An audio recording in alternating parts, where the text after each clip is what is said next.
Bugün adi vətəndaş gözü ilə baxanda dünyamız necə görsənir? Xüsusən yaxın şərqdə o İran, Amerika, İsrail müharibəsi ərəfəsində dünya necə görsənir?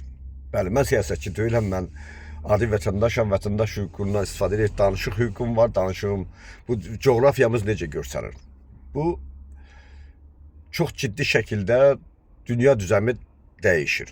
Əgər yaxın günlərdə Hörmüz boğazı açılmasa, bu təkcə dolların və Amerika Birləşmiş Ştatlarının çöküşü olmayacaq. Bu dünyanın çöküşü olacaq. Yeni dünya düzəmi başlayır və heyf ki, bu 3-cü Dünya müharibəsi bizim ərazidə başlayır.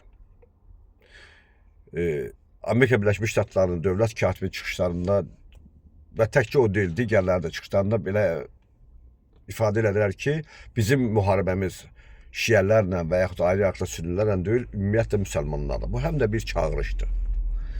Müsəlmanlara qarşı heç kəs tək vuruşmaq istəmir. Yəni məsuliyyəti öz boynuna götürmək istəmir.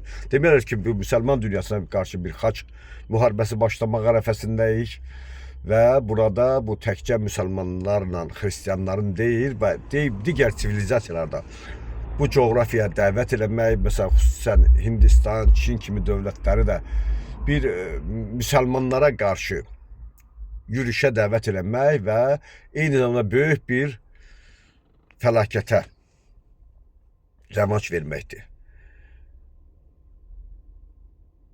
İran çox ciddi rəqibdir. Bu dünya bunu bir daha dərk elədi və bu isə öz-özlüyündə sivilizasiyanın toqquşmasında İran sanki bir obraz rolunda oynadı ki, Amerika kimi böyük bir nəhəng dövlətin və İsrail kimi belə bir ciddi arxası olan bir dövlətin də demək olar ki, bir aya yaxın da artıq vuruş gedir, İran məğlub olmur.